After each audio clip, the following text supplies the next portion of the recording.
Ayan, magandang hapon po sa lahat. Pwede na po tayong tumayo at purihin po natin ang ating Panginoon. Sabi po sa awit 100 verse 4, pumasok sa kanyang templo na ang puso'y nagdiriwang, umaawit, nagpupuri sa loob ng dakong banal. Purihin ang ngalan niya at siya'y pasalamatan. Ayan, tayo po'y lumapit sa ating Panginoon ng may masayang puso at tunay na pasasalamat. Yes, Lord. Ayan po. Sige po, itaas po natin ang ating mga kamay at umuawit ng may kagalakan.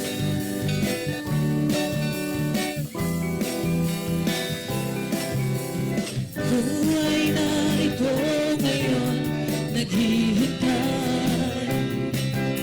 Inaasam-asam lisensya mo'y muling maranasan. Ako ay narito ngayon, nananabik.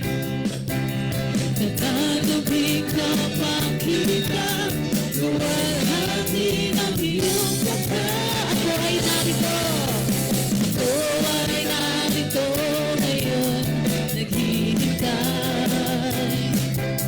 Inaasam-asam lisensya mo'y muling maranasan. Ako ay narito ngayon, nananabik. Nananabik na makita, luwalhati ng iyong mata. Sumasayaw ka, sa galak tumatawa. Nananabik na makita, muli mo kang bisita. Panginoong Jesus, malayang-malaya ka. Naguhin mo ang buhay ko, ito'y iyo.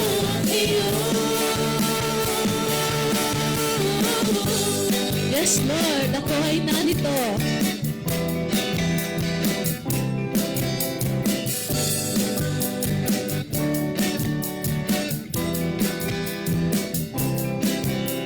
Ako ay narito ngayon, naghihintay. Inaasam-asam lisensya mo'y muling maranasan. Ako ay narito ngayon, nananabik. Nananabik na makita, luwalhati ng iyong mata. Sumasayaw na nga, sumasayaw na nga, sa galak tumatawa. Nananabik na makita, muli mo kang bisita. Panginoong Jesus, malayang-malaya ka. Baguhin mo ang buhay ko, ito'y iyo. Minsan pa, sumasayaw na nga, sumasayaw na nga. Yes, Lord, sa galak tumatawa. Nananabik na makita, muli mo kang bisita. Panginoong Jesus, malayang-malaya ka. Baguhin mo ang buhay ko, ito'y iyo. Baguhin mo ang buhay ko, buhay ko, ito'y iyo. Minsan pa, baguhin mo ang buhay ko, ito'y iyo.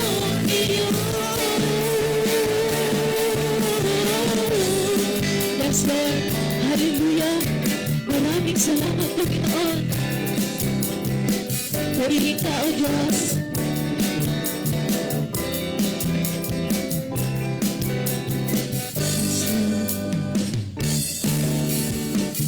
Itaas po ang ating mga kamay sa ating Panginoon. Mga kamay at ito Jesus, ating Diyos, Haring tunay. Sumayaw, umindang, sa awiting may galang. Problema'y kalimutan, pagkat siya'y may kasagutan.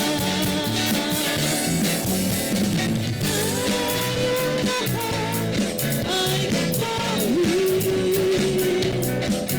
sa tugtugin makalangit. Ang Diyos Ama ay papurihan,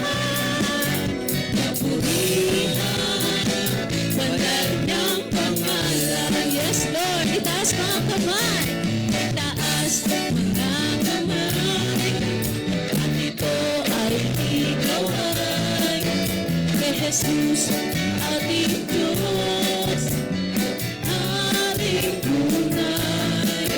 Sumayaw, umindang, sa awiting may galang. Problema'y kalimutan, pagkat siya'y may kasagutan. Tayong lahat, tayong lahat ay bumawi sa tugtugin makalangit. Ang Diyos Ama ay papurihan, banal niyang pangalan. Tayong lahat, tayong lahat ay bumawi sa tugtugin makalangit.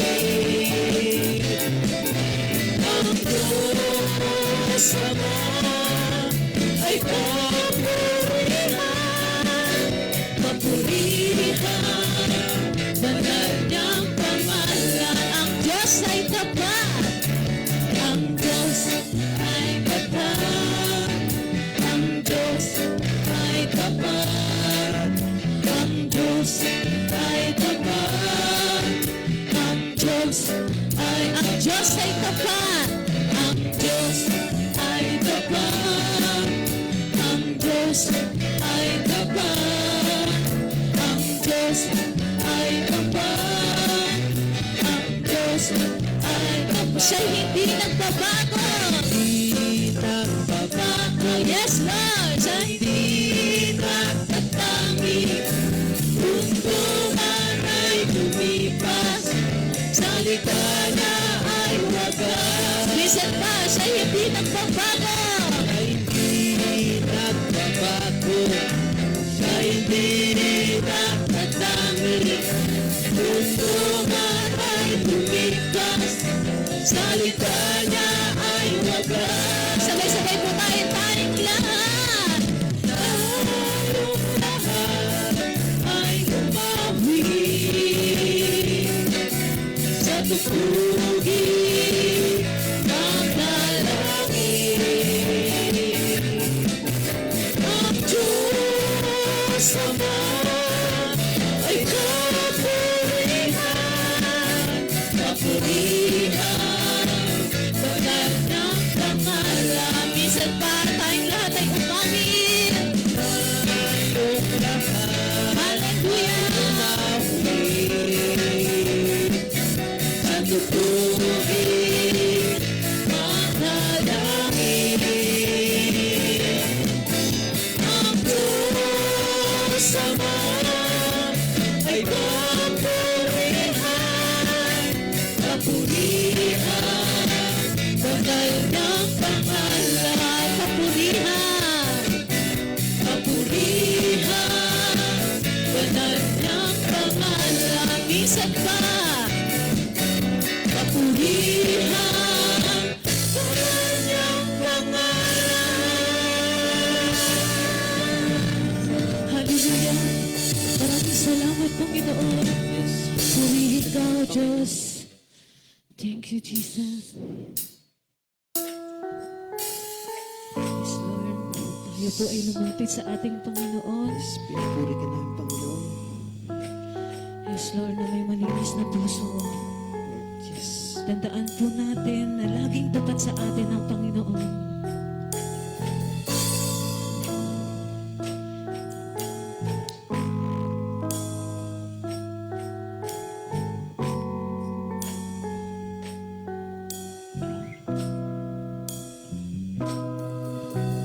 Standing in awe of your grace, setting my feet in your ways,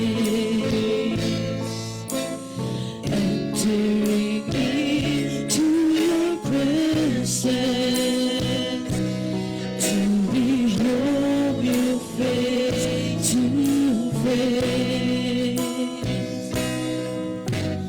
God of all heaven and earth, holding me in your embrace,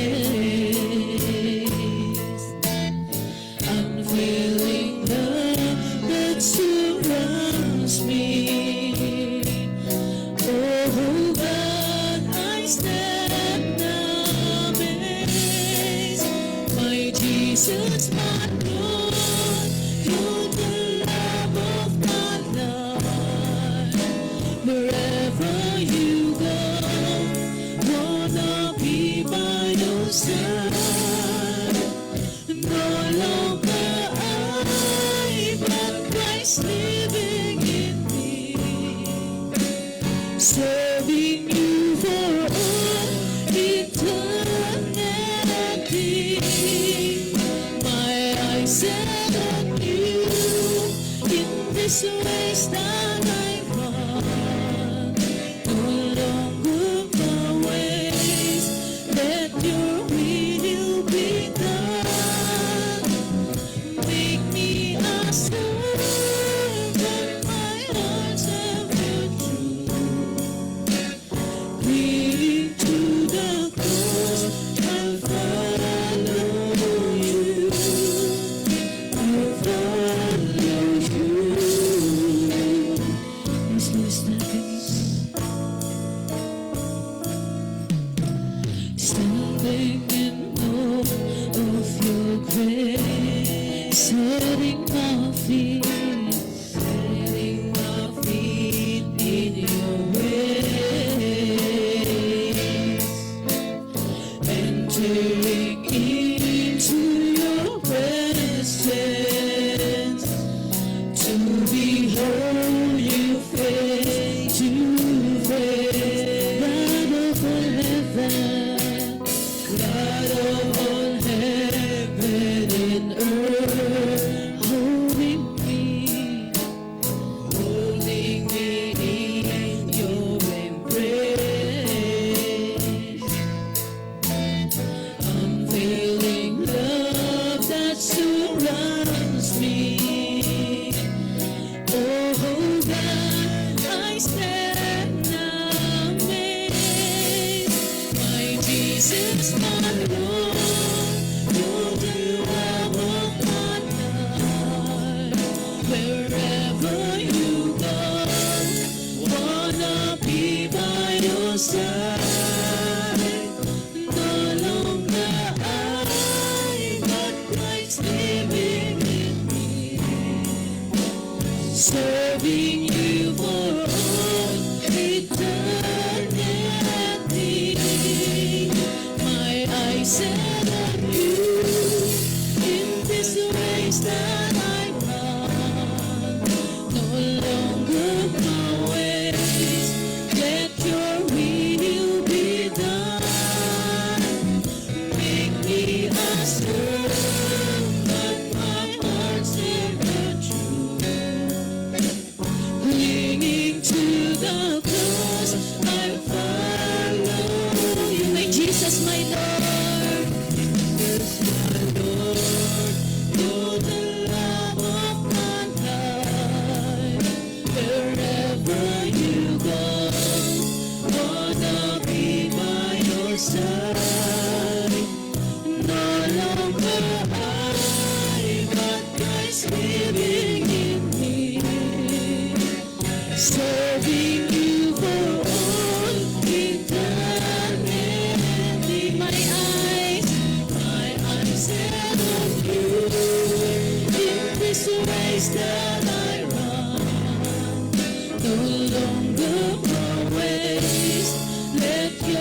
ka, Panginoon.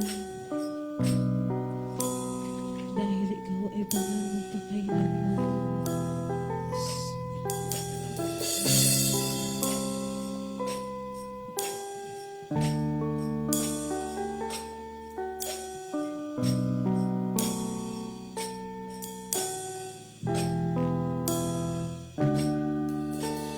Thousand generations falling down in worship to sing the song of ages to the Lamb.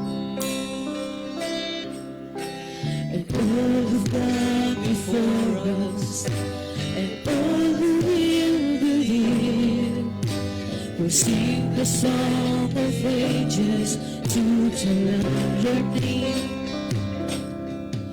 Your name is the highest, your name is the greatest, your name is stands above them all.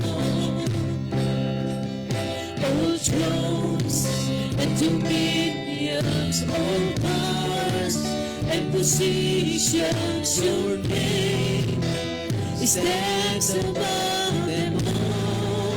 And the angels cry, holy, all creations cries, holy, you are lifted high, holy, holy forever. Yes, Lord, if you've been forgiven, if you've been forgiven, and if you've been redeemed, sing the song forever to the Lamb. If you walk in freedom, and if you bear His name, sing the song forever to the Lamb. We sing the song forever and amen. All the angels cry, holy, all creations cry, holy, you are lifted high, holy forever. Hear your people sing, hear your people sing, holy, to the King of Kings, holy, you will always be.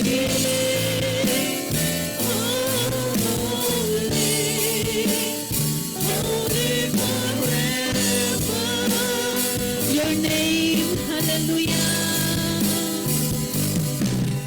Your name is the highest. Your name is the greatest. Your name stands above them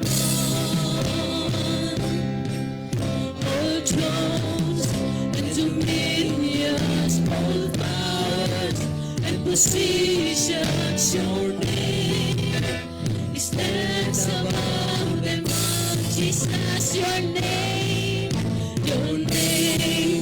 is the highest. Your name is the greatest. Your name stands above them all.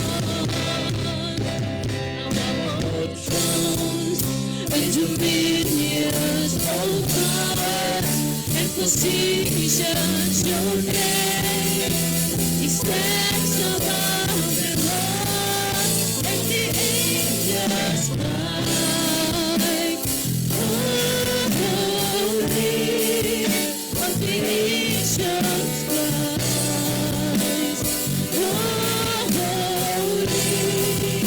you are lifted high,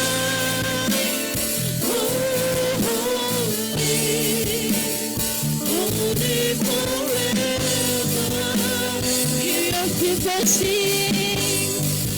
He will be sing. Holy to the King of Kings. Holy, you will always be.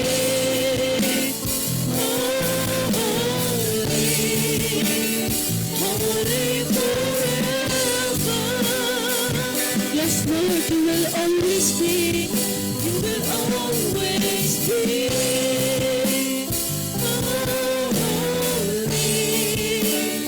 Holy forever. Once again, you will always be. You will always be.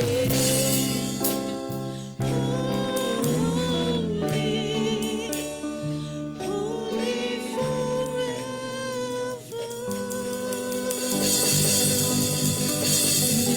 Lord, we worship you, Lord. You are holy, holy, hallelujah. Maraming salamat, Panginoon. Yes, Lord.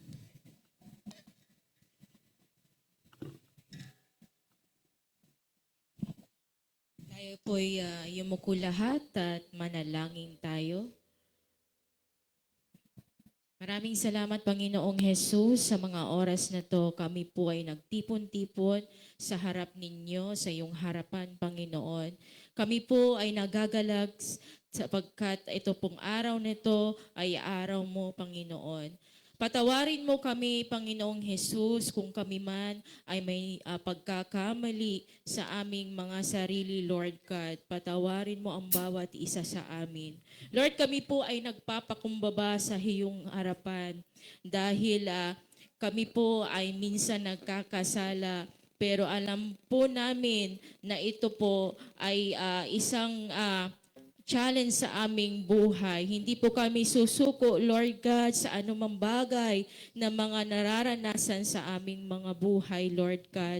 At dalangin din po namin, pinagpipray namin, Lord, yung mga members na wala dito, Lord God. Pinagpipray namin na ibigay mo, Panginoon, ang mga blessings sa kanila. Kung may mga karamdaman sila, Lord God, pagalingin niyo po sila sapagkat ikaw ang tunay na doktor. Ikaw ang manggagamot, Lord God, by the name of the power of Jesus Christ, Lord God, by the blood of Jesus Christ. Si Jesus lamang ang ating tagapagligtas sa sanlibutan. Hallelujah. Lord, sa araw na to, kami po ay masaya sapagkat itong araw na ito kami po ay nagpupuri at sumasamba kami ng kagalakan, Panginoong Jesus. Lord, narinig niyo po ang aming awitin na inaalay namin sa iyo kanina. Naway, madama mo, Panginoon, ang aming mga awitin, Lord God, ang aming mga tugtugan kanina, Lord God.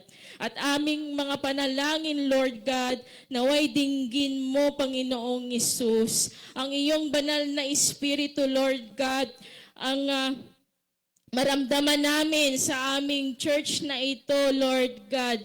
At pinagpipray namin, Lord God, dalangin namin ang magsasalita mamaya sa iyong harapan, Panginoon.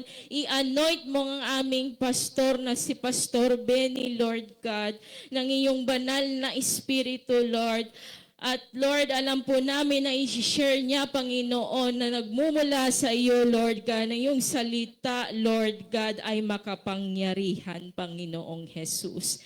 Lord, ito pong araw na to ay araw mo, Panginoon, kaya kami ay nagagalak, hindi po kami nalulungkot. Kami po ay magsasaya dahil ikaw ay Jesus of the Kings and the Lords of the Lords. Maraming salamat, Panginoon, sa kalakasan na binibigay mo sa bawat isa, Lord God.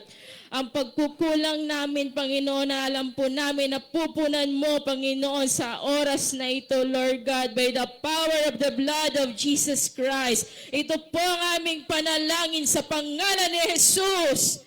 Amen. Ayan po, manatili po tayong nakatayo at batiin po natin ang isa't isa.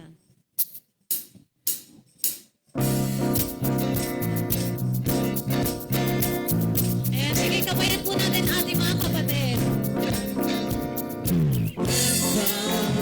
Sa'yo kapatid, kami natutuwa na ikaw ay tumalong iyon.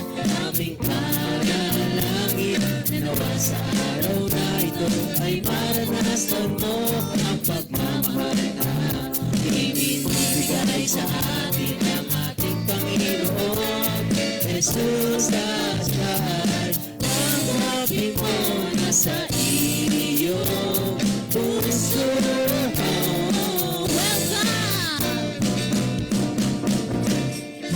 Welcome sa'yo kapatid, kami natutuwa na ikaw ay tumalong iyon.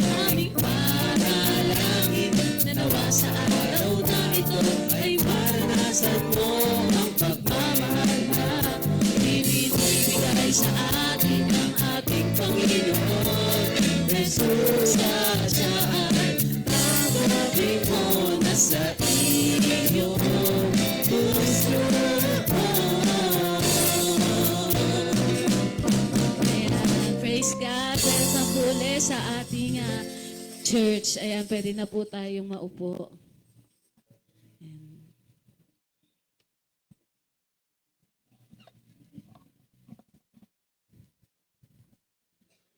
Ayan po, dumako na po tayo sa ating tithes and offering na pangungunahan po ni Sister Maribel. Ayan po, palakpakan po natin ang ating Panginoon.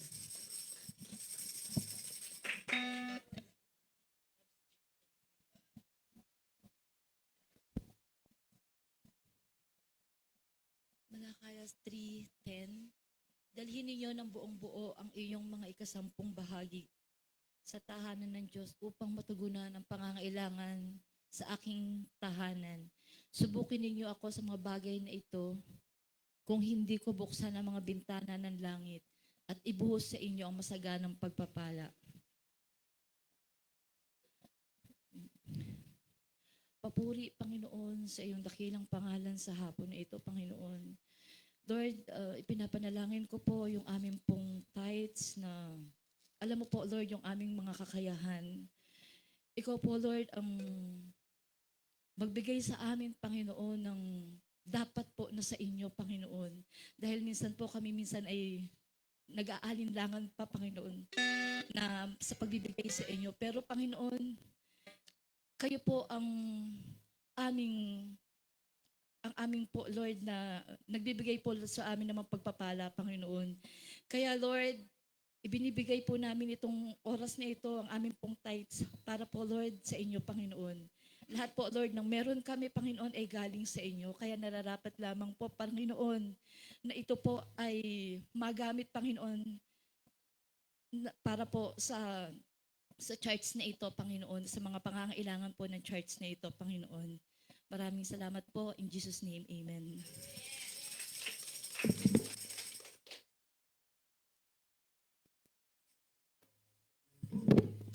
Ayan, maraming salamat po. Ayan po, habang nagta-tithes and offering po tayo, maghahandog po ng isang magandang awitin ng ating kapatid na si Brother Samuel. Palakpakan po ulit natin ang ating Panginoon.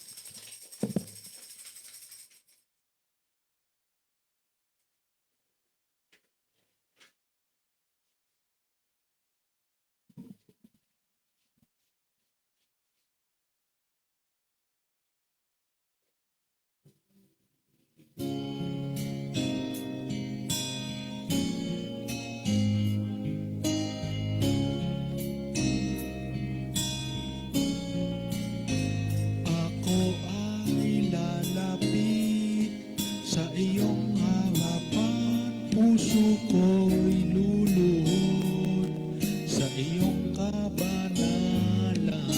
Kahit hindi man ako karapat-dapat, ngunit sa biyaya dugo mong nilaan. O Jesus, ako ay lalapit sa iyong harapan, puso ko'y luluhod sa iyong kabanalan.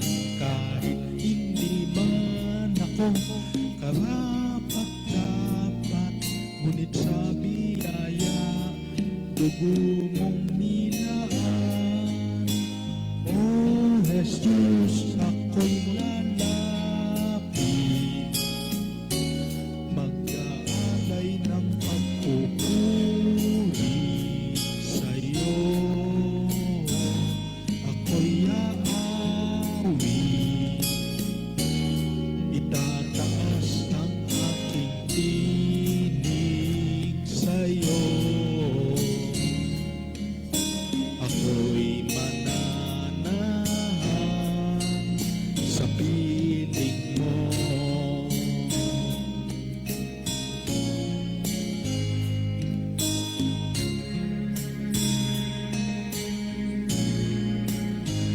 Ako ay lalapit sa iyong harapan, puso ko'y luluhod sa iyong kabanalan. Kahit hindi man ako karapat-dapat, ngunit sa biyaya dugo mong nilaan. O Jesus, ako ay lalapit sa iyong harapan, puso ko'y luluhod sa iyong kabanalan. Kahit hindi man ako karapat-dapat, ngunit sa biyaya dugo mong nilaan. O Jesus, ako'y lalapit, mag-aalay ng pagpupuri sa'yo. Ako'y aawit, itataas ang aking tinig sa'yo. Ako'y mananahan sa piling mo. Sa piling mo.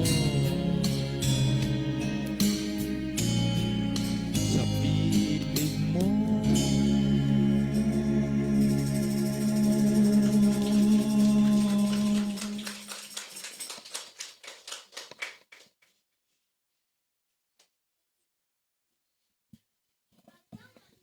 Ayan, glory to God. Maraming salamat po sa ating kapatid sa magandang awitin para sa ating Panginoong Jesus. Ayan po. Maraming salamat po. Ayan po, dumako na po tayo sa ating church announcement. JTCS Worship Service. Every Sunday po, nag-i-start po tayo ng 4 o'clock p.m. hanggang 6 o'clock p.m. And prayer meeting po every Wednesday. Nag-i-start po kami ng 6 o'clock p.m. hanggang 9 o'clock p.m. Ayan po, yun pong may mga prayer request po, wag po kayong mahiya na magsabi sa amin. Ayan, para po maipag-pray po natin kayo. Maganda po, sama-sama po tayo nananalangin sa ating Panginoong Jesus. Ayan po. And discipleship, every Saturday po, nag-i-start kami ng 3 o'clock p.m. hanggang 6 o'clock p.m. And po kahit po sino pwede pong umattend dito. Ayan, marami po tayong matututunan about po sa ating Panginoon. Ayan po. At pati na rin po sa pagiging leader natin. Ayan. Ayan, and tinatawagan ko na po ang ating buting pastor na si Pastor Benny para sa salita ng ating Panginoon. Palakpakan po natin ulit ang ating Panginoon.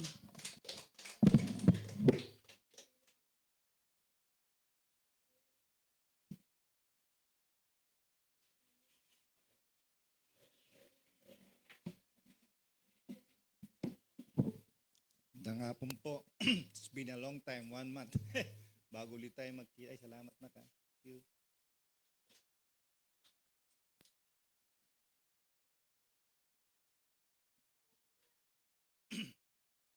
Alam niyo po, i-update ko lang kayo no, na ipag-pray po natin yung nangyayaring sitwasyon sa atin. Alam niyo siguro ang pagtaas ng langis natin. No? Nagpagasolina ako past few days, kanina, sa Caltex, 74 per liter. Ano yun ha? Unleaded. Mas mataas ang premium, almost 90. So sabi nga ni PBM, sabi niya most probably ang ating tawag dito, stock ng malangis ay abot lang ng almost 2 months. Kumain na ng ilang linggo nung sinabi niya ito. So kung titingnan natin, nakatakot ang sitwasyon natin ngayon. Kasi ang isang problema natin, okay lang magdigma ang Iran, ang Amerika at Israel eh. Kaso ang Iran, hinaharangan nila yung Strait of Hormuz. Yung Strait of Hormuz, almost 20% dito sa Far East Asia, sa Asia, dinideliver yun, yung langis na yung almost 20%, doon ang gagaling sa Strait of Hormuz. Doon sa Iraq, sa Saudi, sa Dubai, sa Iran, doon ang gagaling almost yung 20%, and the rest sa iba na. So hindi makarating ilang oil ship na ang sinunog sa mine, sa magitan ng mine, tsaka mga missile inano ng Hezbollah. Kung di nyo alam, ang Hezbollah ang po ng Iran yan sa parting Lebanon tsaka ng Iran. So masyadong critical, naggalaw ng mine. So sumasabog, nagkakaroon ng problema sa ating shipment ng oil.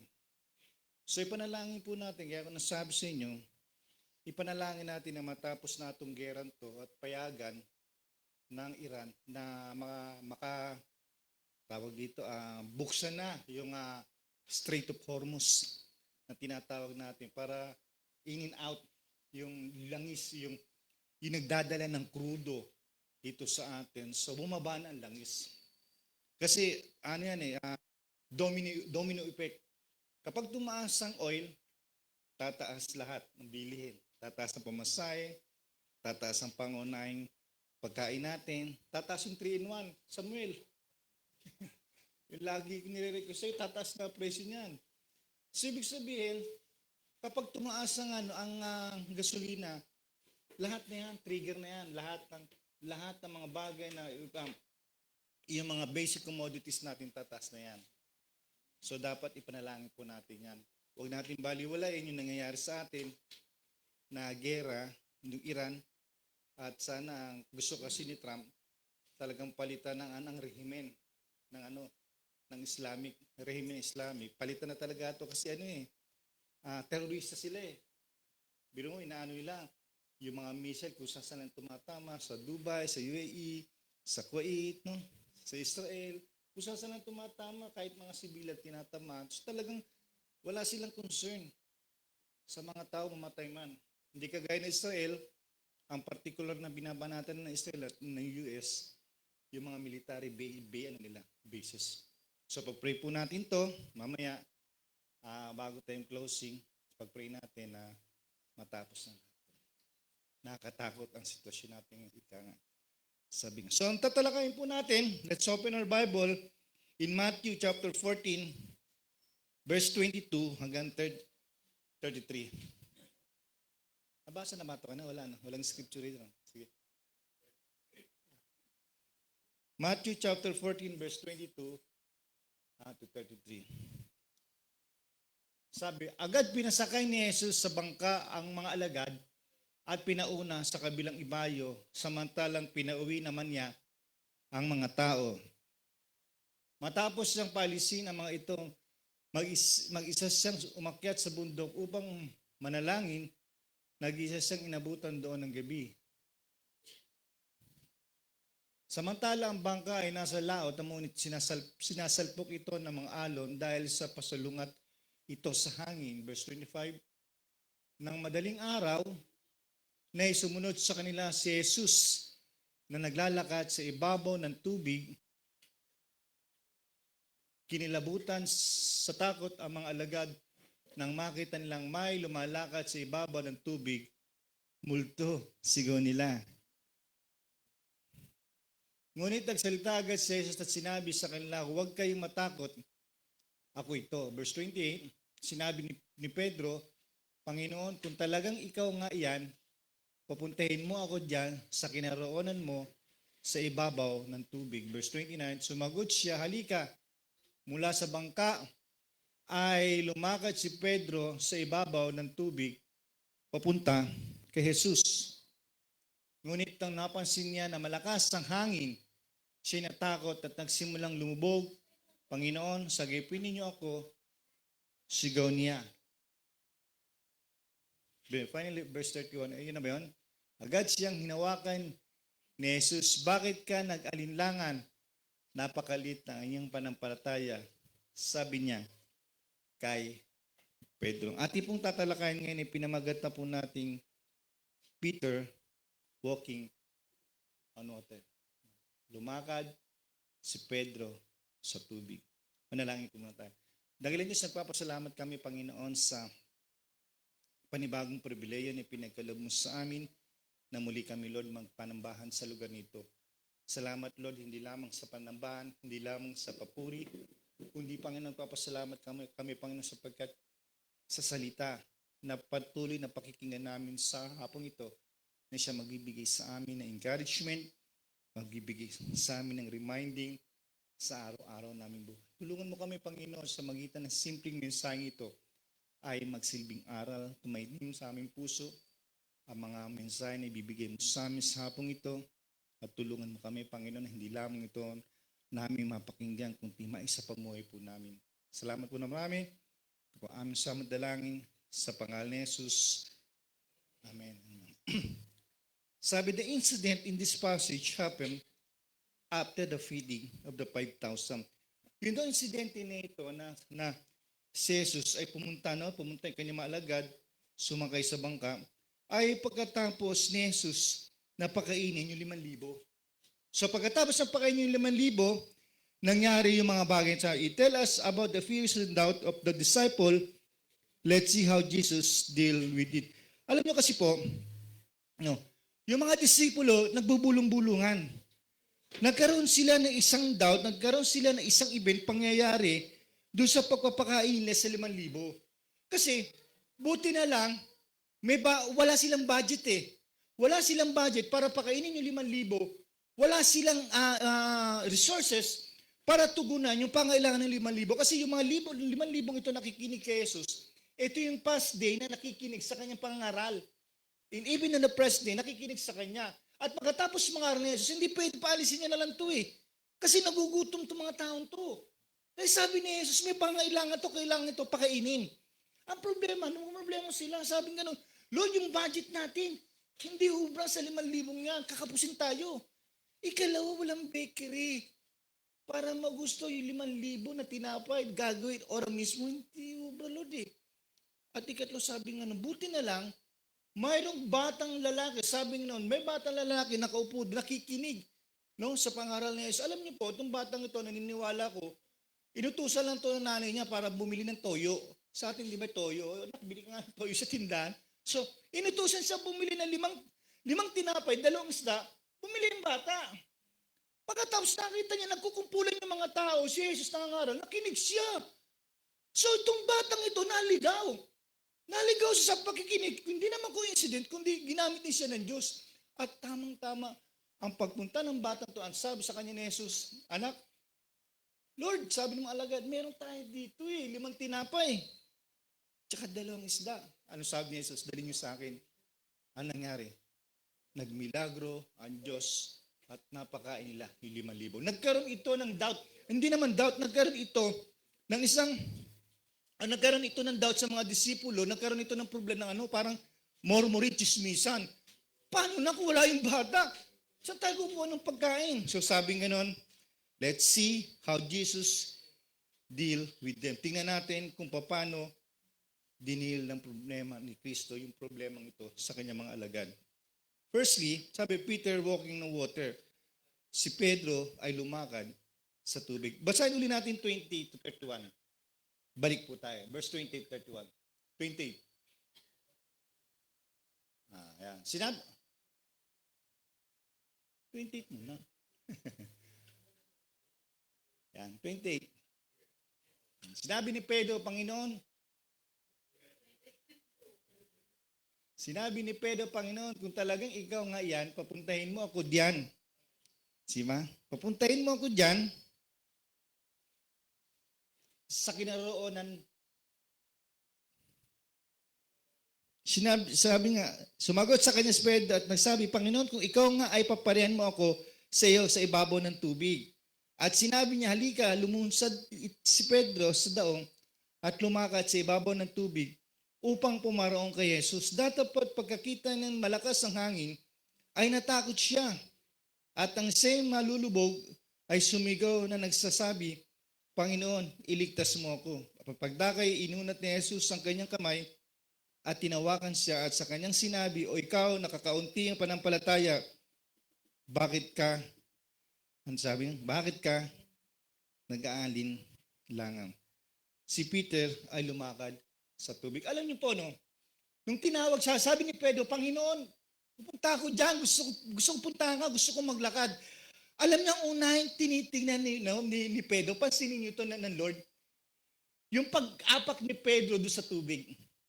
Nung umapak si Pedro doon sa tubig, hindi agad siya lumubog. Usually, di ba pag umawag ka sa tubig, lulubog ka agad? Nung umapak si Pedro doon sa tubig, hindi siya lumubog. Actually, ang sabi nga ng verse 20, nagpatuloy siya sa kanyang paglalakad. So definitely, kung isang step, dalawang step, nakalakad si Pedro sa ibabaw ng tubig. Could you imagine? Gumawa ng miracle ang Lord sa magitan na Pedro. Sa kasaysayan ng Bible, si Pedro lang ang naglakad sa tubig, wala nang iba.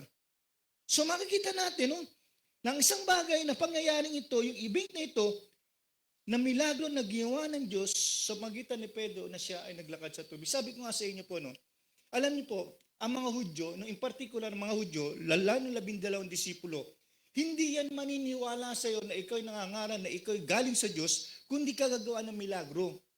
Kasi ang pananampalataya nila, to see is to believe. Hanggang hindi namin nakita na nagmi-miracle ka, hindi ka miniwala sa iyo. Kaya nga marami mga followers si Jesus Christ na umabot ng 5,000, pansinin niyo, ang unang pangunahin na ginagawa ni Kristo ay magpakita ng mga bulag, magpalakad ng mga lumpo. Nakuha niyo po, ginamitan ni Jesus Christ ng miracle to mga taong ito para maniwala na sinanggaling sa Diyos. Nakuha niyo po. At dahil sa event na ito, kasi nga, kagaya na sinabi ko sa inyo, may agam-agam pa yung mga disipulo doon sa 5,000 pagkapakain nila. Paano natin kung wala tayong nangyari? Paano natin papakainin yun? So may agam-agam yung mga disipulo. Kaya ang ginawa ni Jesus, gumawa na naman siya ng isang panibagong miracle na kung saan ang kanyang mga disipulo ay lubos na magtitiwala sa kanya. Ginamit niyang event na paglakad ni Pedro sa tubig. Tingnan natin yung mga karakteristik kung bakit si Pedro ang napili o bakit si Pedro ang naging event ng pangyayaring nun. Tingnan natin first characteristic ni Peter.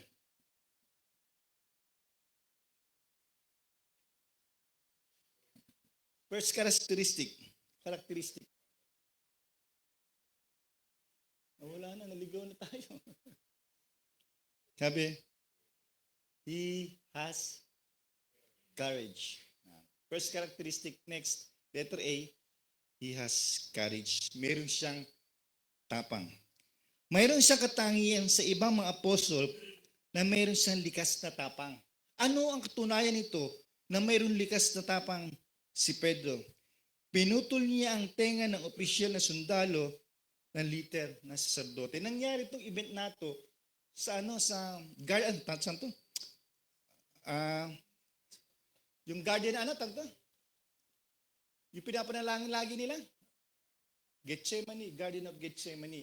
Yung Garden ng Gethsemane, pinakita sa documentary, meron doon mga puno, it takes 2,000 years na, 3,000 years na, more than 2,000 years, nandun yung mga puno. At kadalasan, naging meeting place nila Jesus Christ, nila kanya 12 disipulo, yung Garden ng Gethsemane. Siguro maganda itong garden na ito, very simple, mahangin. Kaya si Jesus Christ, kada pupunta sila dito nananalangin si Christ at kasama niya yung kanyang mga alagad. At ang sabi nga nung event na ito, na pinagkanulo ni Judas si Jesus Christ, dito naganap yung pagdakip kay Kristo sa Garden ng Gethsemane. At ang sabi nga nun, ang ginawa ni Pedro, pinutol na ang tenga ng opisyal na sundalo ng leader ng sacerdote. Tinapes niya yung tenga. Ang tapang ni Pedro. Biro mo mga kasundalo yan, well equip yan sa mga gamit, tapos iisa ka, puputulin mo pa yung tenga ng isang opisyal, matapang. May katapangan si Pedro. Alam mo, isa katangan kung bakit nagustuhan ng Diyos si Pedro sa pagkakapili sa kanya, sapagkat si Pedro ay may likas na tapang. Alam niyo po, sa ating mga Kristiyano, dapat mayroon din po tayong tapang. Alam niyo, kadalasan maharap tayo sa mga problema natin, ang nangyayari kaya sa atin, nawawalan tayo ng tapang. Minsan sumusugo agad tayo, konting problema, konting karamdaman, panghinayang tayo, nadidismay tayo, nadidiscourage tayo. Hindi yun eh. Ang pangunahing hinahanap ng Diyos sa atin ay yung katulad ng karakteristik ni Pedro. Dapat matapang tayo.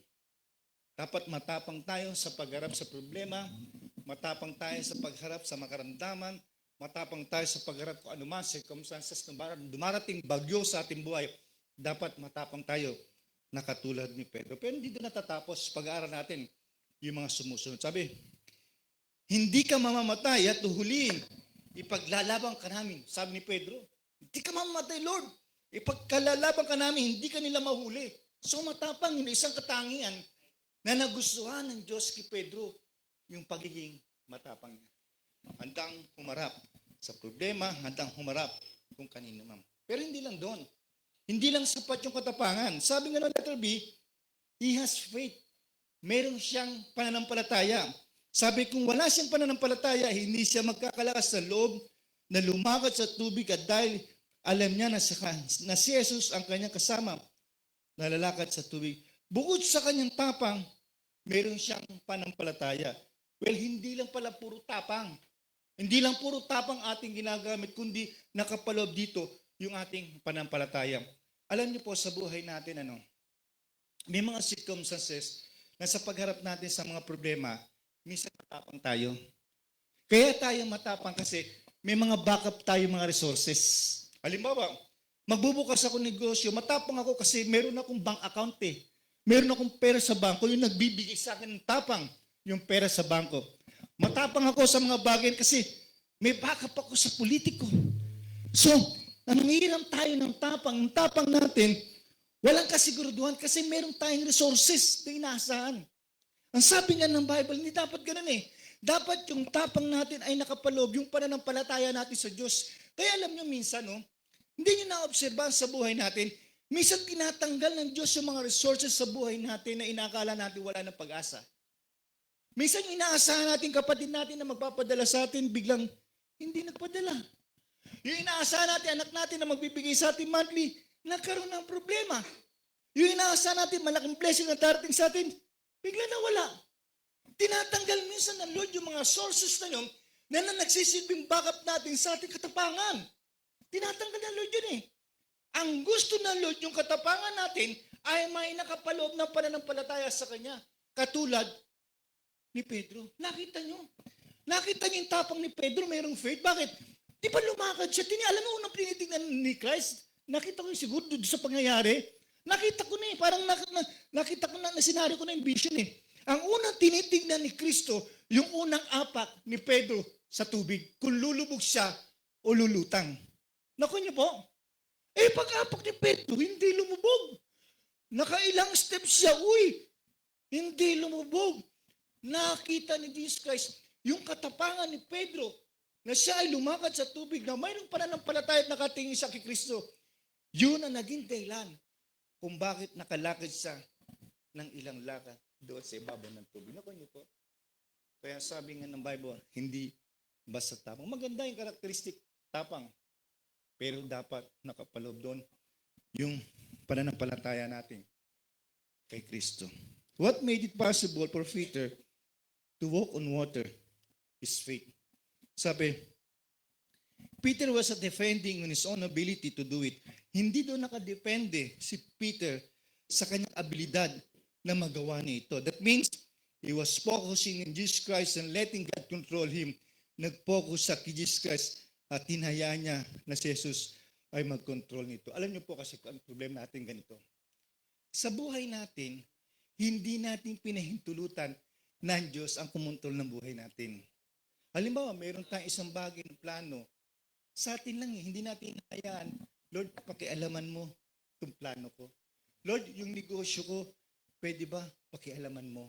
Lord, yung aking kasambay, yung aking problema, pwede ba pakialam mo? bigyan natin ang Lord ng divine intervention doon sa mga bagay na ginagawa natin.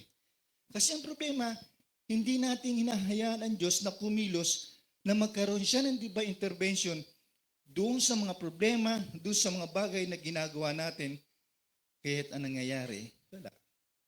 Sabi nga nang, Peter was defending on his own ability to do it.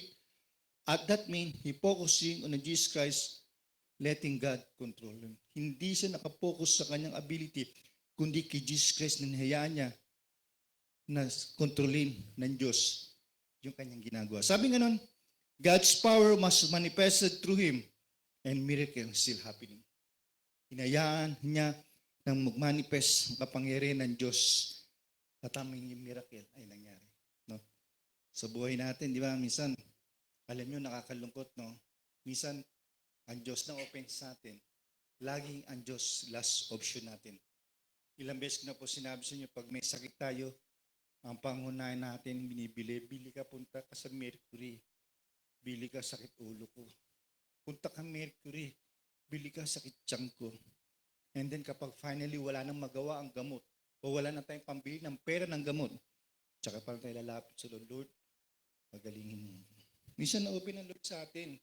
Kasi ang gusto ng Lord, in the first place, dapat unahin natin sa, lalo na sa mga crucial na bagay sa ating buhay. Sabi nga nun, when we walk closely with God and let Him control us, humanly impossible things happen. Kapag daw, sabi nga nun, na lumakad tayo closely sa Diyos at tinayaan natin na kontrolin tayo, lahat ng mga imposibleng bagay ay pwedeng mangyari. Incurably, sick people are healed. No, yung may mga sakit ay gagaling, lives are changed, yung mga buhay, yung gabago, prayers are answered, yung mga panalangin ay kakaroon ng answered prayer. However, not all claims of miracle today are authentic. Hindi sa ating kapanahon natin ngayon, lahat ng mga miracle authentic. Maraming mga miracle, mga peke, di ba? Maraming mga, alam niyo na, so hindi lahat. Sabi ganun, if they conform to the biblical principle, kung sila'y makukonform sa mga biblical principle, then, yun nga, many of us have experienced wherein God intervened directly in our lives. Sabi nga, hayaan natin, marami sa atin na na-experience natin, nag-intervene ang Diyos sa buhay nito. Alam niyo po, no, sabihin ko sa inyo, I've been Christian for almost 35 years. Iba sa inyo, hindi pa tao. And for almost 35 years, marami nangyari sa buhay ko. Alam ni Lilian, buhay ko, siguro patay na ako ngayon. Yeah, definitely, sa sakit, sa mga nangyari sa akin. So, anong nangyari? Maraming intervention na ginawa ang Diyos sa buhay ko. Kung kaya't hanggang ngayon, nandito ako sa harapan nyo. Nagpapasalamat ako sa intervention yun kasi may plano pala ang Diyos. Sa buhay natin, ganun din. May mga pagkakataon sa buhay natin na minsan nadidisgrasya tayo, minsan hindi tayo madidisgrasya. Ay, ang swerte ko. Bakit? Imbis na mabunggo ako ng jeep, hindi ako nabunggo ang swerte ko. Hindi swerte yun. Intervention yun ng Diyos kung bakit ikaw nakaligtas sa pagkakabunggo ng jeep. Ay, muntik na mga semplang yung ang swerte ko. Hindi swerte yun. That is a divine intervention from God. Mga divine intervention ng Diyos na binibigay sa atin para sa ating kaliliwan. Yan ang hindi natin alam. Yan ang hindi natin naisip. Na hanggang ngayon, sasabihin natin, ayun pala. Pero kung hayaan natin na ang Diyos ay patuloy na kikilos sa atin, makita natin ang patuloy na intervention ng Diyos sa buhay natin. Ano niyo po? Kasi alam niyo po ang problema. Sabi ko nga sa inyo, minsan, sa buhay natin, ibinibigay natin sa Diyos yung 60%. Lord ka ng buhay ko, ito ang buhay ko, ibigay ko muna 60%. The remaining 40% sa akin na muna, hayaan mo muna ako. Hayaan mo muna ako, gusto ko pang gumawa ng mga bagay na gusto ko pang gawin eh. Huwag ko munang pakialaman yung 100% ng buhay ko. Ibinibigay ko sa yung 60% muna, 70% the rest, ako muna. Kaya minsan hindi makilos, hindi makapag-intervene ang Diyos sa buhay natin. Dahil hindi natin siya hinahayaan kusan na mag-intervene sa buhay natin. Di ba dahil noon araw, dahil sa ating pagmamahal sa Lord, noon tayo ay nakilala sa Diyos, lubang napakalakas ng ating pananampalataya. Di ba nung bago tayo nakilala sa Lord, ang lakas ng ating pananampalataya. At ano man ang ating problema, ay lagi nating idinudulog sa Diyos na may pananampalataya. Na-experience natin yan, no? At walang dahilan upang hindi kumilos ang Diyos sa ating buhay. Tingnan po natin yung sa letter A. Why did Peter begins to sing? Bakit si Pedro ay nagsimulang lumubog? Why did Peter begin to sing? Verse 30. Ngunit nang mapansin niya na malakas ang hangin, siya'y natakot at nagsimulang lumubog. Panginoon, sagapin ninyo ako. Sigaw niya. Okay na sana eh. Okay na sana yung pangyayari na dapat dire-diretso na yung lakad niya eh. Malapit niya na marating si Jesus Christ eh. Malapit niya na yakapin eh. Ang problema, bigla siya napalingon. Ang lakas ng hangin. No, ang lakas ng wind na baano sa kanya, natakot siya kaya siya lumubog. Yun ay isang problema. Yung patuloy na pagtingin niya kay Jesus Christ, hindi nagpatuloy, kundi tumingin siya doon sa malaking hangin. Malaking alam, ibig sabihin, in the same sense, tumingin siya sa problema na pwedeng maharap niya sa buhay natin. Ganun. No? Ang problema, sa patuloy na paglakad natin, alam nyo, isa pong bagay na kinababaksak natin yung pagtingin natin sa problema natin. Minsan, natatakot tayo. Ano ba ang bagay na kinatatakot natin na kadalasan na ibinabaksak natin sa Panginoon? Natatakot nga tayo, sinabi natin kanina, di ba? Natatakot tayo kasi yung pangyayari sa atin, buhay, yung circumstances, yung taas ng presyo, natatakot tayo at dahil dyan, yung ating isipan na nakatuon sa Diyos ay natutuon sa mga bagay na pangyayari sa buhay natin na dapat hindi. Natatakot tayo, may sakit tayo. Na imbis na ituon natin na ang Diyos ang tagapagpagaling, kaso ang isip natin, nakatuon na tayo may karamdaman. Natatakot tayo dahil asawa ko, may trabaho, anak ko, ako walang trabaho. Naku, paano na? Paano na mababudget yung pera namin? Paano na? Alam niyo kung bakit? Ang isa pong, sabihin ko, to tell you frankly, ang isa pong dahilan kung bakit minsan nagkakaroon tayo ng shortage sa pananalapi at dahil yun ang isang nagmimistulan, takot sa atin, no? Na doon tayo mismo kinakain, nilalamon ng ating takot, no? At hindi tayo maharap, hindi tayo na sa panampalataya sa Diyos. Alam niyo kung bakit? Kasi yung sinasabi na hindi tayo nagbibigay sa Panginoon. Eh. Binabasa natin yung Malakay 3:10, let's give and tithes and offering to the Lord. Pero nangyayari in reality, yung asawa mo may trabaho, ikaw may trabaho, yung kasampung bahagi ba na kinikita niyo, binibigay niyo sa Lord? Hindi. Alam niyo, sa totoo lang, sa sakit tanggapin, no? Maraming Kristiyano mga snatcher. Alam niyo kung bakit? Yung ikasampung bahagi na dapat ibigay nila sa Diyos, binabawasan nila. Ini-snatch sila, hindi nila binibigay ng buka. Kadalasan, minsan di pa nagbibigay eh. Minsan ang Diyos na open, tapos magtataka sila, ba't ganito nangyayari sa buhay ko? Kaya minsan yung focus natin sa Lord nawawala kasi natatakot tayo kasi yung ating financial status ay nagkakaroon ng bankruptcy. Natatakot tayo. Bakit? Kasi nga yung ating pananampalataya wala sa Lord eh. Hindi tayo nagtatights. Alam nyo, nang hamunin ko kayo, subukan natin mag-tithes. Makikita natin yung katapatan ng Diyos sa atin. Makikita natin kung paano. Kilala niyo si William Cathy? Si William Cathy ay nagnegosyo sila ng small business ng sabon. Nagnegosyo si William Cathy, baby Christian pa sila during those time. Nagnegosyo sila ng isang sabon. And then finally, naging Christian sila. Nabasa nila sa Bible na ang isang Kristiyano pala dapat magbigay ng 10% out of kanyang income. Hindi gross, out of income. So nagbigay si William and Cathy ng 10%. Nung binigay nila yung 10%, ba umaasenso yung negosyo nila? Sabi na, hindi pwede ito. Dapat dagdagan natin. Siguro ginawa sila ng Holy Spirit.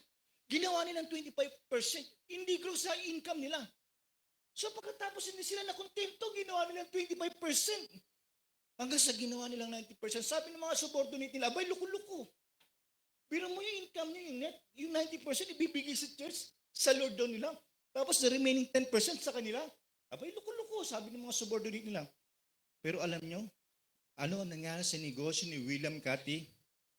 Yung tinatangkilik nyo ngayon Colgate. Yung Procter, yung Gamble. Sila ang may-ari niyan. Asan ang Colgate ngayon? Number 1 ang Colgate, di ba? Dahil doon sa burden nila na mag-ties, na maging tapat sa pagbibigay sa Panginoon. Kay Umasenso. Nakita niyo yung MX3? Nakita niyo hanggang ngayon, di ba? Ginagamit nila, di ba, yung negosyo nila sa pag-spread out ng gospel, di ba? Bigay tayo. Kasi yan ang isang susi ng financial bankruptcy natin. Alam niyo ano yung pagbibigay? Subukan niyo magbigay. Mawawala yung financial bankruptcy niyo. Tandaan niyo. Kaya kasi tayo nakaranas ng financial bankruptcy kasi hindi tayo nagbibigay. Nagiging snatcher tayo sa Panginoon. Kaya ang nangyayari, ang Diyos walang magawa. Ang nangyayari, naging consequence sa atin yun. No? Kaya sinabi ko sa inyo, simbahan, saan kukuha ng pambayad ng ilaw? Ang simbahan, saan kukuha ng pambayad na renta? Kung malaki ang church natin, saan kukuha ng renta? Saan kukuha ng mga merienda natin? Saan kukuha sa ng mga guest speaker? Kinukuha yan mismo sa atin mismo. Di ba? Kaya umaano isang organisasyon sapagkat ang mga grupo ng mga organisasyon, ang mga member nito ay nagbibigay. In the same sense, kaya naman magbigay ng Diyos ng pera eh. Kaya niya magpaulam dito ng sako-sakong pera. Ngayon din. Kaso matatakot tayo. Nagpaulam dito ang Diyos ng pera, baka magtakbo kayo. Ba't yung galing nun? Mumu, magtatakbo ka. Pero kaya ng Diyos yun.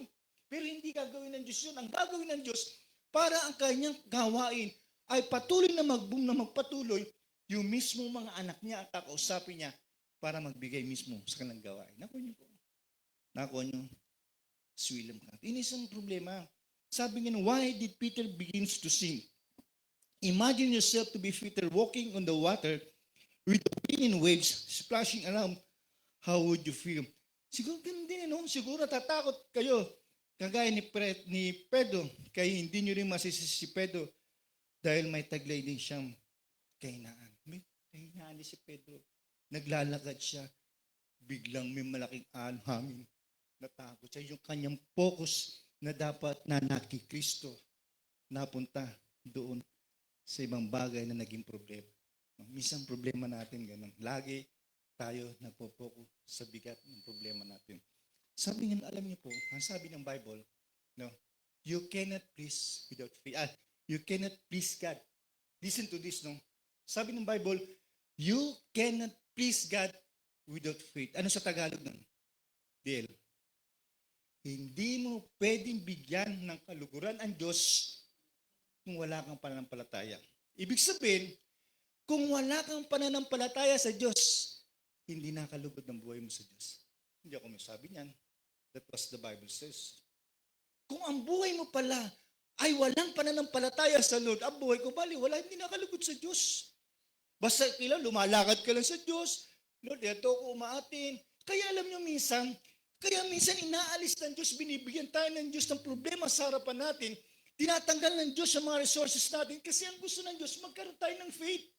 Pansinin niyo, no? Sabi ko nga sa inyo, yung mga mayayaman, although nagsisimbay, wala yung mga faith. Bakit? Ang faith ng pera eh. Hindi na kailangan ng pera pagdaan sa ospital, pagpe-pray nila, yung kanilang nasa financial, hindi na nila kailangan. Hindi na kailangan, Lord, bigyan mo kami ng pagkain, pan-tuition pinana ko, pambayad sa bahay, pangailangan namin. Hindi na nila kailangan kasi may pera nga sila eh. Hindi na kailangan nila ng faith. Kaya minsan ng Diyos, tinatanggal ng Diyos yung mga resources sa harapan natin, binibigyan tayo ng mga problema just to develop our faith. Naku niyo po, huwag kayo ma-open minsan sa Lord kapag may malaking problema kayo. Kasi God wants to develop your faith. Magtaka ka kung wala kang naranasang problema. Baka malayo na ang Diyos sa iyo. Huwag niyo. Kaya minsan, kinakategorize ng Diyos, no, minsan, kumakain tayo na, Lord, araw-araw, kumakain kami ng tuyo, tinapa. Tapos bigla may malaking blessing na dumating sa iyo. Minsan pinapa-experience sa atin ng Diyos, pinaparanas sa atin yung mga bagay na yun, kapag may dumating na malaking problema, ika-categorize natin, ay malaking blessing, categorize natin, yung blessing na dumating na yun, ay nanggaling sa Diyos.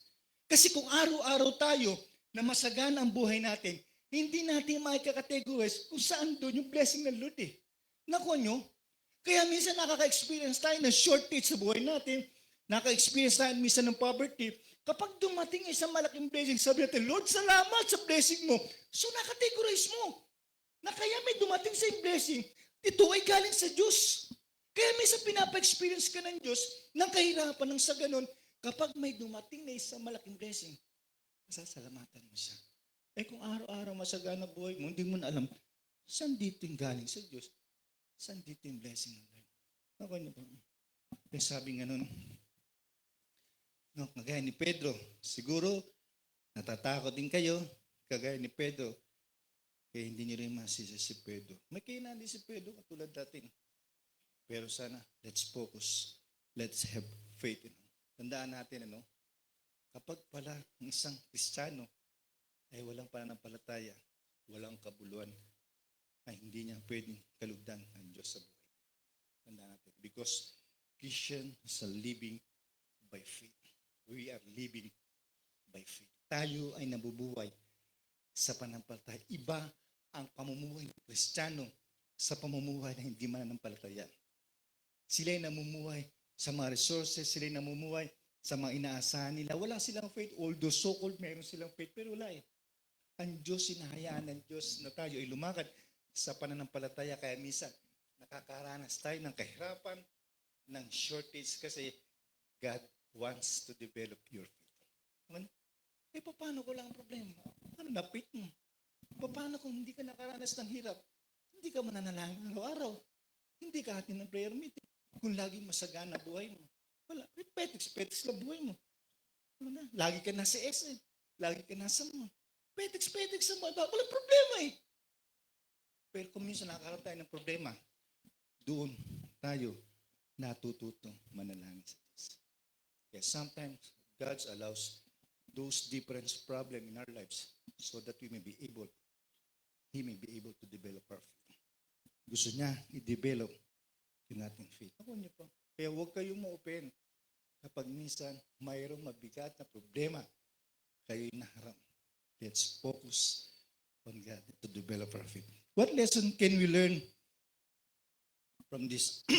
I'd like Peter, and sometimes do humanity impossible things when we focus our attentions on Jesus. Sabi nga nun, kagaya ni Pedro, minsan, yung mga imposibleng bagay, ay kung ipopokus natin yung ating attention sa Diyos, sabi ang lahat ng mga bagay ng problema natin, sabi nga nun, but when we focus our attentions on our problem, Peter saw the wind and the countless obstacles that we have yet to deal, we sink like Peter. Kung yung attention daw natin, ipopokus natin sa problema natin, kagaya ni Peter, tayo ay lulubog. Sabi ang ganon, don't look to the bigness of your need, but look to the bigness of your God. Why? Because Satan using your circumstances to defeat you and to twist the word of God. So our victory is in focus our eyes to the bigness of our God and His ability. And He promised to keep you step by step by step. And each step will be a miracle. Huwag tayong pumokus sa laki ng problema natin. Kasi God and Satan using those problems para tayo ay lalo to accuse the word of God. So anong victory natin? Our victory is in keeping our eyes to the bigness of our God and His ability. And His promise to give us a victory step by step by step. Tingnan nyo, yung ba mga man of God, sila ba ay hindi nakaranas ng hirap? Lahat sila eh. Si Abraham, nakarinas siya ng grieving, pinalis siya ng Diyos. Pinapunta siya ng Diyos dun sa lupa na pupuntahan niya na hindi niya alam. Di ba ilang beses ko pinipreach sa inyo? Mahirap pumunta doon sa lugar na hindi mo alam. Sa panahon natin ngayon, madali na eh. Meron ng ways. Diba? Madali na. Hindi ko alam ang problema. Type mo sa ways, makakarating ka. Yun si Abraham. Pumunta ka sa lugar. Tuturo ko sa'yo. Saan, Lord? Basta pumunta ka. Hindi ko alam. Basta pumunta ka. At ang isang bagay pa nag-grieve sa kanya, nangako ang Diyos sa kanya na magkakaroon siya ng anak.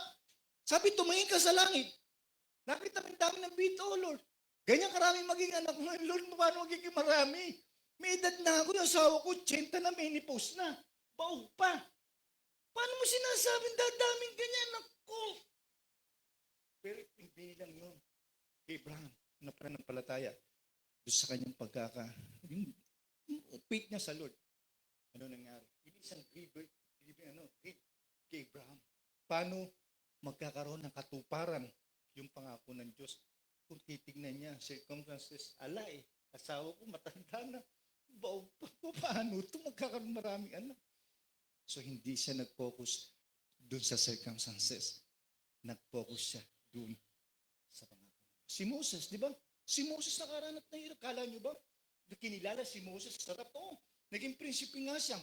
Pero napatay niya isang taon na Egypto, nagtago siya sa ilang for how many years, di ba? Tapos sabi ko nga sa inyo, pinamunuan niya yung mahigit 1,000,000 na mga Israelites na walang mga aral. Ang hirap pumunuan niya. So, may problema si Moses. Si Job, nakita niyo, di ba? Yung problema ni Job. Si David, maraming mga nag-process. Si Elijah, yung mga man of God na yan, hindi dahil naging man of God yan, dahil nakaranap sila na kaginawa, hindi. Kaya sila tinagurian, man of God, sapagkat dumaan sila na scrutinize sila sa isang matinding pagsubok na pumasa sila yung sa pagsubok na ibinigay sa kanila ng Diyos. Kaya kinilala sila na man of God.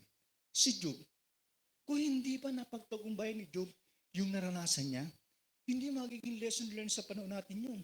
Di ba? Mabuti na lang naging maganda ang response si Job doon sa kasaysayan at hanggang ngayon pinag-aaralan ng Christianity at sa mga susunod na Christianity ang buhay ni Job. Di ba? Pag sa kahirapan, naghihirap ka. No? Nagdidil ka na sin. Bankruptcy ka, basahin mo libre ni Job. Mas matindi ang naranasan ni Job sa iyo. Bukod sa naging bankruptcy siya, nagkaroon pa siya ng karamdaman. Yet, ano sabi niya? Walang masamang bagay na nanggaling sa Diyos. Purong mga kabutihan lang. No? Di ba yun? Pinokus niya yung kanyang pananampalataya. And after that, di ba nangyari? Nabaliktad ang sitwasyon. Patuloy siyang pinasensa ng Diyos. Kailangan dyan. No? Sabi nga ganun, being a Christian is not a better process. Alam niyo yung kanta niya, no? Bon Jovi, no? Being a Christian is not a better process. Pagiging Kristiyano ay hindi ito better process. No? Ito'y tinik. Sabi nga nila, bakit ganun? Pastor, nung naging Kristiyano ko, tsaka ako nawala ng pera.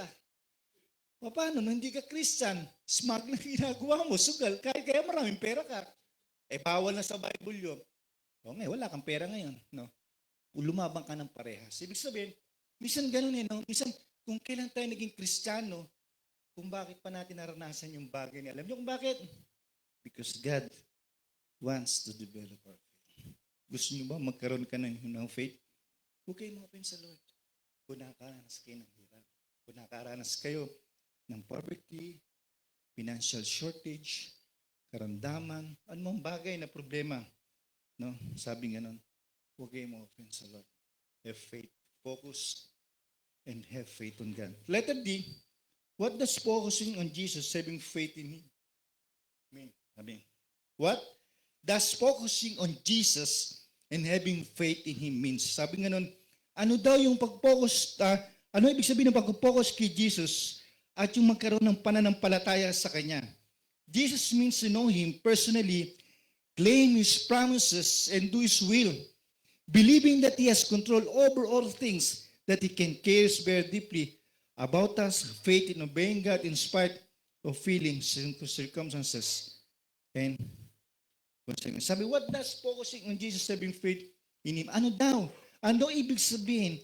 Yung focusing, sabi ng Jesus means to know Him personally. Itong matinding katanungan ko sa inyo.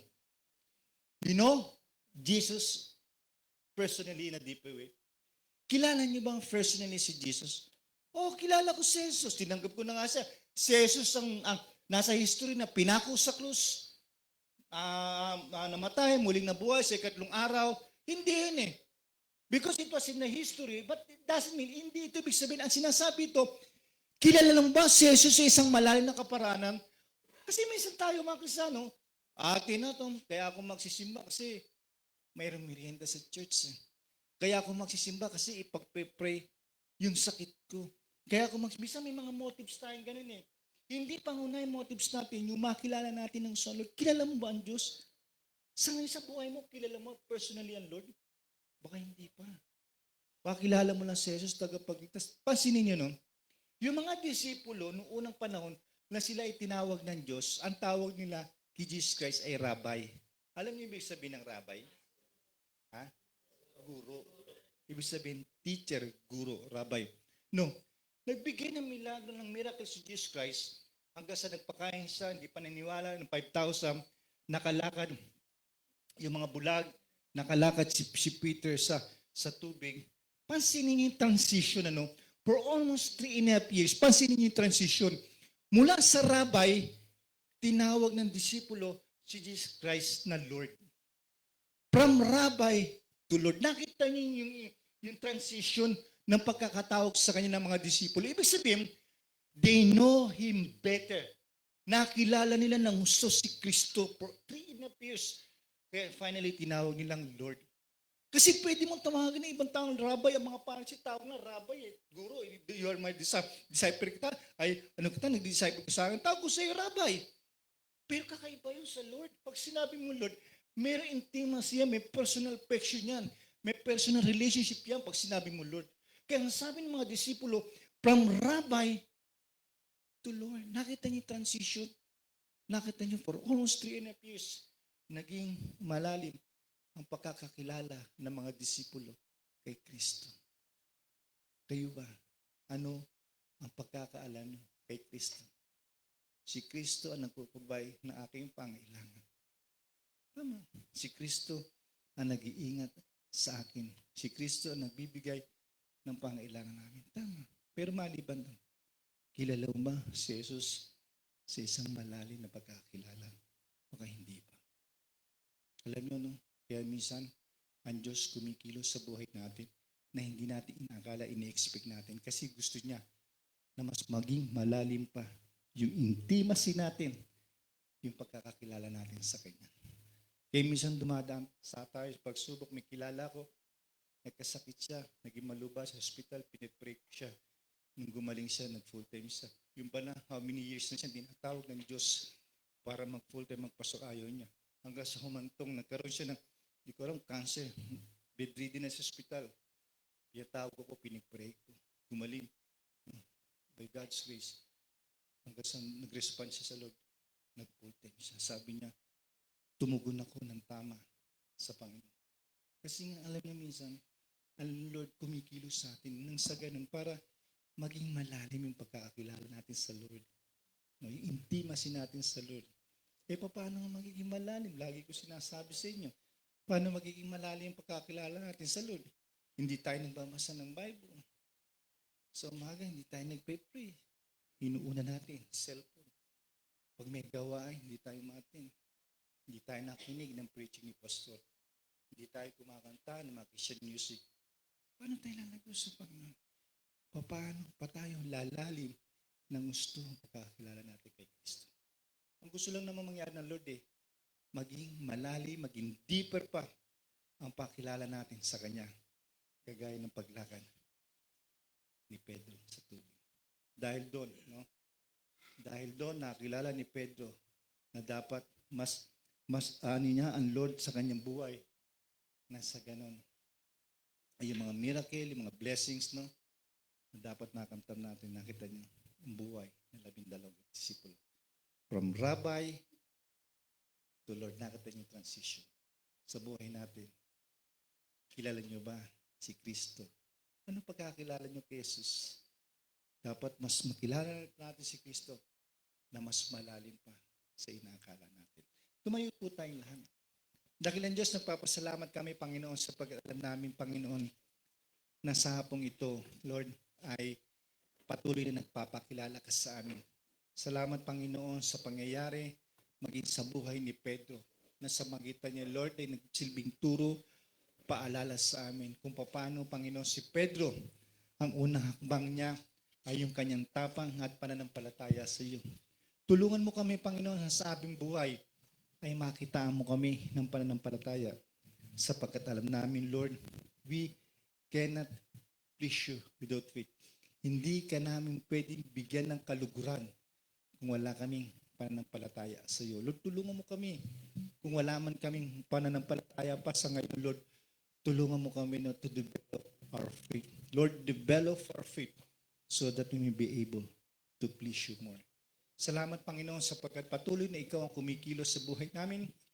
Tulungan mo rin kami, Panginoon, sa lahat ng aspeto na aming buhay ay patuloy na unahin ka namin, maging sa pagbibigay ng aming tithes, ng aming offering, sa pagtulong namin, Panginoon, sa pangailangan na aming simbahan, sapagkat, Lord, ay ng pangunahin. Lord, na gusto mong ganapin namin bilang isang Kristiyano, na magkaroon kami ng isang malalim na commitment sa iyo at maging sa aming gawain.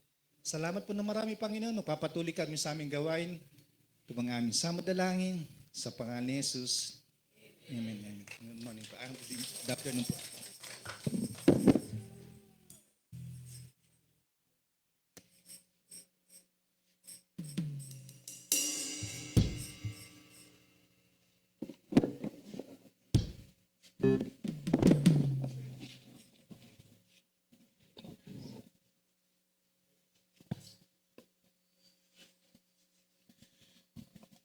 Ayan, muli po natin awitin ang sabik sa presensya mo.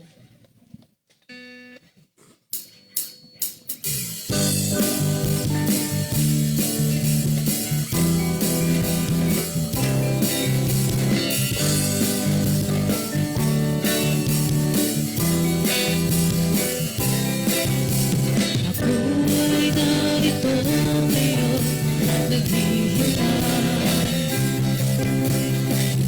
Naasang-asang presensya mo'y muli maranasan. Ako ay narito ngayon, nananabik. Nananabik na makita, luwalhati ng iyong mukha. Minsan pa ako ay narito, ako ay narito ngayon, naghihintay. Nasang presensya mo'y muli maranasan. Ako ay narito ngayon, nananabik. Nananabik na makita, luwalhati ng iyong mukha.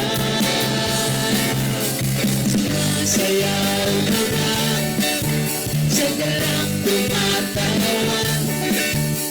Nananabik na makita, muli mong pagbisita. Panginoong Jesus, malaya ka. Baguhin mo ang buhay ko, ito iyong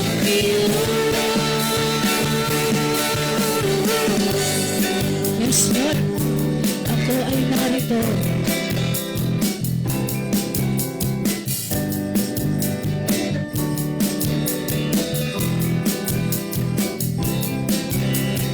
Ako ay narito ngayon, naghihintay. Ikakasama-sama disensya mo'y muli maranasan. Ako ay narito ngayon, nananabik. Nananabik na makita, luwalhati ng iyong mukha. Sumasayaw na nga, sumasayaw na nga, sa galak tumatawan. Nananabik na makita, muli mo pagbisita. Panginoong Jesus, malaya ka. Baguhin mo ang buhay ko, ito iyong. Yes, Lord, sumasayaw na nga.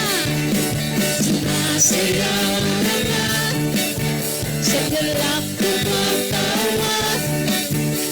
Nananabik na makita, muli mo pagbisita.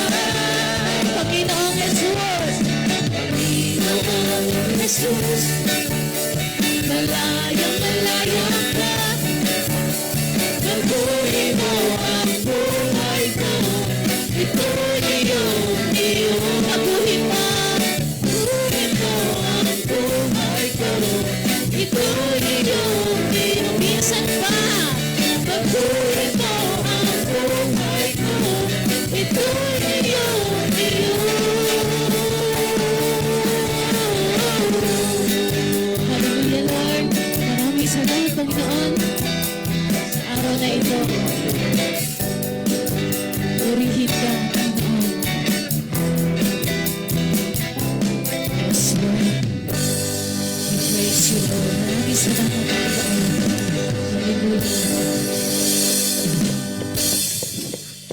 po, maraming salamat po.